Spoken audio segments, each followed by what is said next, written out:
and without trying to guise statements, but rather say, this is what happened and why there's a cover-up at Columbine. So if you would begin, sir, thank you.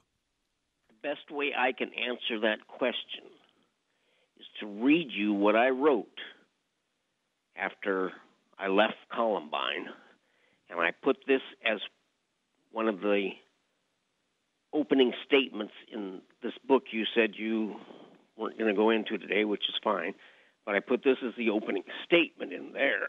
And I'm going to read that to you. It's fairly simple and clear and brief, and because I have to deal with any issues I do on these big cases from a standpoint of absolutely being ready to go to court and prove them what I say or be sued, which on the book you're talking about, I got sued in 3 different states and won every one of them. So I'm just going to read this. It'll take about a minute, okay, or 2 minutes maybe. All right. Final comment and update. As I say, this is in my opening statement. I've become involved in a number of super high-profile cases since the first edition of Franklin Cover-Up came out. But perhaps the most frightening to me has been the Columbine case, where I represented various victims of the massacre and or their families.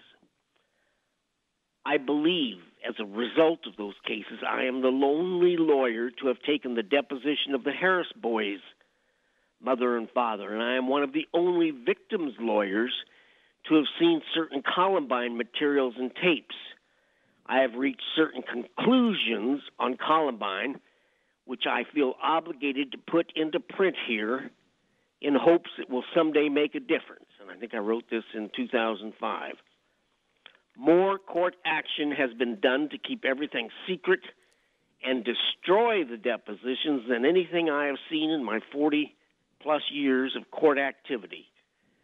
So for my own personal and legal safety and protection, let me say that everything, absolutely everything I say here is simply my opinion and my belief and not done to violate any court orders or sealed records. But say these opinions and beliefs I must. I believe the first crime committed at Columbine was the slaughter of the children, Harris and Klebold's classmates, by Harris and Klebold.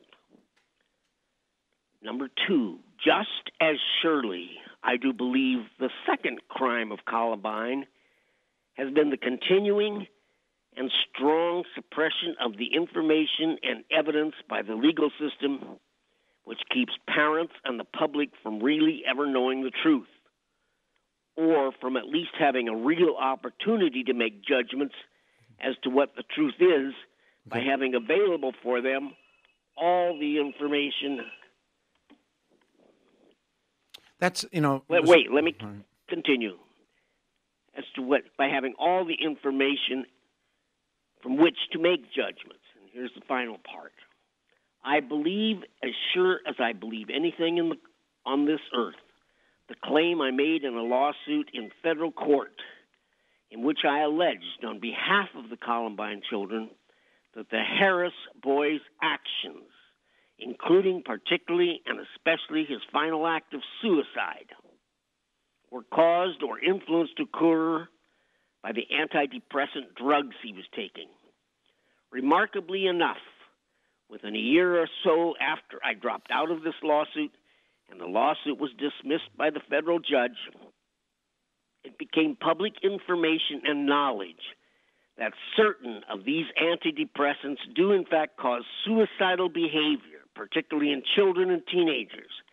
And now this fact must be put on this drug when they are sold or prescribed to children. But of course, when I had this lawsuit going, none of this information was public knowledge, but it was all denied by the drug companies. And one of these days, this is what I wrote back then, 6, 7 years ago, when I get a legal comfort level to do so without getting punished by the legal system, I intend to blow it out all straight on the real Columbine truth. And let me just say that this was